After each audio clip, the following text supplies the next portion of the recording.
Hello students, this is S D sir from maths focus. आज का जो ये वीडियो है ये एक्चुअली वेस्ट बंगाल बोर्ड के स्टूडेंट्स के लिए है। तो आप लोग जो वेस्ट बंगाल बोर्ड्स का नहीं हो तो ये वीडियो खास कुछ काम का नहीं है आप लोगों का। तो ये अब जो मैं बात करने वाला हूँ, मैं बंगाली में बात करने वाला हूँ।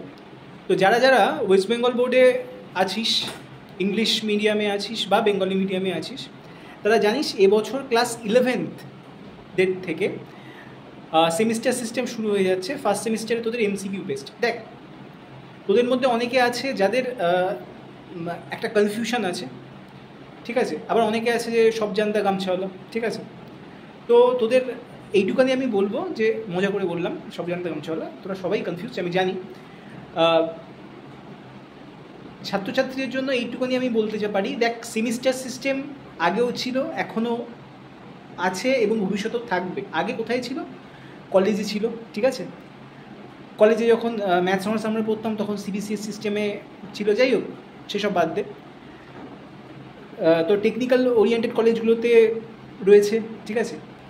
আর এমসিকিউ বেসড যে কনসেপ্টটা, সেটা মোটামুটি অল কম্পিটিটিভ এক্সামই আছে, ঠিক আছে।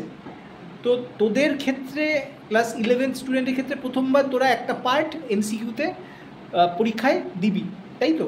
তো সেটা নিয়ে তোদের মনে অনেক কোশ্চেন আসছে যে কীরকম টাইপের কোশ্চেন হতে পারে বা কিভাবে শুরু করলে ভালো হয়। অনেকের মনে আসছে, অনেকের মনে হয়তো তাদের টিচাররা হয়তো ক্লিয়ার করে দিয়েছে। যাই হোক, আমি এই ভিডিওটা সবার জন্য বানাচ্ছি, শুনিস, কাজে লাগবে।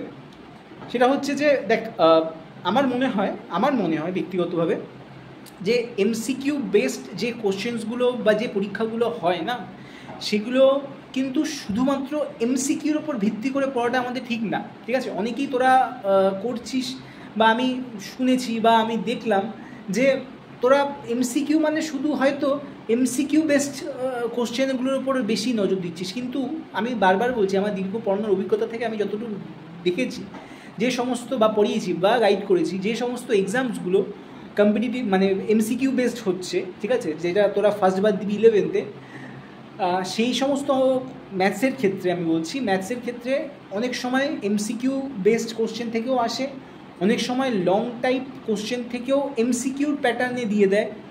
অনেক সময় কিন্তু যেটা করে হচ্ছে কিছু কনসেপ্ট, খুব খুব ডিপ কনসেপ্ট থেকে একটা কনসেপচুয়াল বেসড কোশ্চেন দিয়ে দেয়, ঠিক আছে, কনসেপচুয়াল বেসড কোশ্চেন দিয়ে দেয়। তো সেই জায়গা থেকে আমি বলবো যে শুধুমাত্র এমসিকিউ বেসড মানে ওই এসএনদের শুধু এমসিকিউর অঙ্কগুলো করে গেলি, ভাবলি যে কমন পেয়ে যাবি, এমন ভাবনাটা বোধহয় এখন দাঁড়িয়ে ঠিক না। তো যে যেখানেই পড়িস, যে যেখানেই যেই স্যার বা ম্যাডামের কাছে গাইড নিস, আমার তোদের জন্য একটাই বলার বিষয় যে কনসেপ্ট বেসড পড়াশোনা করিস, পুরো এক্সাম্পল থেকে শুরু করে এক্সারসাইজ পুরোটা ঘাটিস, এবং ইনক্লুডিং এমসিকিউ অলসো, ঠিক আছে। এবং তারপরে সেটাকে কিভাবে এমসিকিউতে আনা যায়, ঠিক আছে, সেটাকে কীভাবে এমসিকিউ প্যাটার্নে, অনেক সময় কী হয় বলতো, এক্সাম্পলসের কিছু কোশ্চেন্স, মনে কর বড়ো কোশ্চেন্স দিয়ে তোর তার অপশানসগুলো দিয়ে দেয়। তো তখন ধর তোর যদি করা থাকে অঙ্কগুলো, তোর তখন কী হবে, এমসিকিউর অপশানসগুলো চেনা হয়ে যাবে, বুঝতে পেরেছিস তো। তো যেহেতু চেনা হয়ে যায়, তখন তোর অঙ্কগুলো করতে হবে না, ফলে তুই ঠিক মেরে চলে যেতে পারবি, ঠিক আছে। তো বা এগিয়ে যেতে পারবি অঙ্কটাগুলো নিয়ে। তো এটাই বলার বিষয় যে এমসিকিউ বেসড মানে কিন্তু শুধু এমসিকিউ না। আশা করি আমার কথাটা বুঝতে পেরেছিস, স্পেশালি তোদের জন্য এই ভিডিওটা, ঠিক আছে। যে পুরো ওভারঅল কনসেপ্ট, আমি আমার ম্যাথসের দিক থেকে বলছি, বাকি সাবজেক্টের ব্যাপারে আমার বক্তব্য নেই। আমি ম্যাথসের দিক থেকে আমার যেটা দীর্ঘ অভিজ্ঞতা থেকে যতটুকুনি আমার সেন্স ক্রিয়েট করছে বা যেটা মনে হচ্ছে, সেটা তোদের সঙ্গে শেয়ার করলাম। কাজে লাগলে ভালো, ফলো করিস আর সাবস্ক্রাইব করিস, লাইক করিস, শেয়ার করিস। এই কনসেপ্টটা, এই কথাটা যাতে আরও তোদের বন্ধুবান্ধবদের মধ্যে এই যদি কোনো ধারণা, এই ভ্রান্ত ধারণাটা থেকে থাকে যদি, তাহলে যেন দূর হয় এবং সে সেইভাবে যেন পড়াশোনাটাকে ক্যারি করে, ঠিক আছে। চিন্তার কিছু নেই, যেভাবে এগাচ্ছিস যেভাবে এগিয়ে যায়। আচ্ছা, আরেকটা কথা, অনেক কথাই বলবো ভাবি, কিন্তু মানে ফোন স্টোরেজের জন্য তখন সমস্যা হয়। যেটা বিষয় সেটা হচ্ছে যে স্ট্র্যাটেজি কী হওয়া উচিত পড়াশোনা। দেখ, ম্যাথসের ক্ষেত্রে আমি বলবো প্রথমে তোরা স্টার্ট করতে পারিস কিন্তু ট্রিগো দিয়ে, ঠিক আছে। ট্রিগো দিই তার কারণ ট্রিগোর যে সমস্ত জিনিসগুলো কিছু কিছু জিনিসগুলো কিন্তু তোদের ফিজিক্সেও লাগে, ঠিক আছে, আমি যতটা জানি। তারপরে তোরা ক্যালকুলাসে চলে যেতে পারিস, ঠিক আছে, ডেরিভেটিভ, লিমিটস, এগুলোতে যেতে পারিস। তারপরে তোরা প্যারালালি অ্যালজেব্রাটা কর এবং জিওমেট্রির পোর্শনটা কর, কিন্তু যদিও জিওমেট্রিটা খুব ডিপলি শিখতে হয়, বিশেষ করে স্ট্রিট লাইন বল, সার্কেল বল, এগুলো অনেকটা ডিপলি শিখতে হয়, ঠিক আছে। তো যেহেতু ডিপলি শিখতে হয় সেই জন্য তোরা এক্সট্রা ক্লাসে সেই জিওমেট্রিটা করতে পারিস। আর যদি মনে হয় যে না বেশি চাপ পড়ে যাচ্ছে, ঠিক আছে, অনেকেই আছে যে পেটে আছে মুখে বলতে পারিস না, আমি সেটা জানি খুব ভালো করে, যে না চাপ পড়ে যাচ্ছে, তাহলে আমি বলবো যে ঠিক আছে, প্রথমে ট্রিগো এবং প্যারালালি ক্যালকুলাসটাকে শেষ কর, তারপরে যেগুলো হয়ে গেছে সেগুলোকে প্র্যাকটিস সেটের মাধ্যমে রিভিশন কর, আর তারপরে তোরা অ্যালজেব্রাটাকে কর, তারপরে জিওমেট্রির পার্টটাকে ভালো করে শেখ, ঠিক আছে। কারণ জিওমেট্রির স্ট্রেট লাইন কিন্তু 3টে পার্টে রয়েছে, যারা এসএনতে ফলো করিস তারা জানিস। এবং জিওমেট্রির স্ট্রেট লাইন, সার্কেল মানে ক্লাস 11 স্টুডেন্টের জন্য একটা ভয়ের বিষয় হয়ে থাকে প্রিভিয়াস ইয়ার্সগুলোতে, আমি দেখেছি, ঠিক আছে।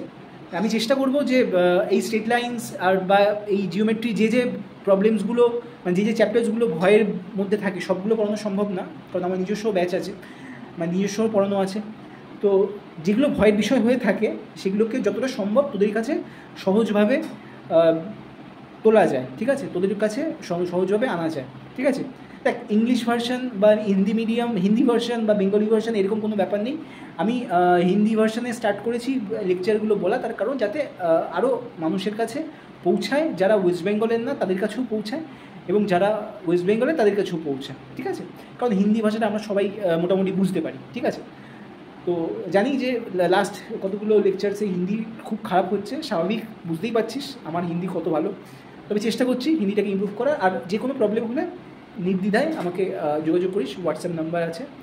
আর যারা আমাকে চিনিস তারা তো জানিস, হোয়াটসঅ্যাপে বা কলে যে কোনো প্রবলেম হলে, যে কোনো সমস্যা, যে কোনো স্ট্র্যাটেজিক্যাল প্রবলেম, কোনো ব্যাপার নেই, সে তোরা আমার কাছে পড়, আমার ব্যাচে আয়, বা বাইরের স্টুডেন্ট হোক, কোনো ব্যাপার নেই, ঠিক আছে। চল, টাটা, ভালো থাক।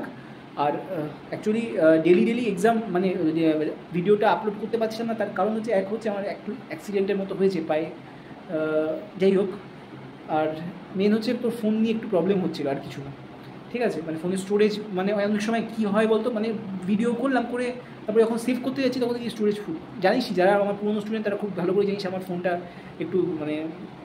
একটু আলট্রাম্যাক্স প্রো ম্যাক, ঠিক আছে, যাই হোক, একটু লেজেন্ডারি ফোন, ঠিক আছে, যাই হোক, ফোনের আর কি দোষ। তো যাই হোক, কোনোভাবে সেল করা গেছে, তো ঠিক আছে, এটাই ইনফরমেশান দেওয়ার ছিল। চল, টাটা, ভালো থাকিস।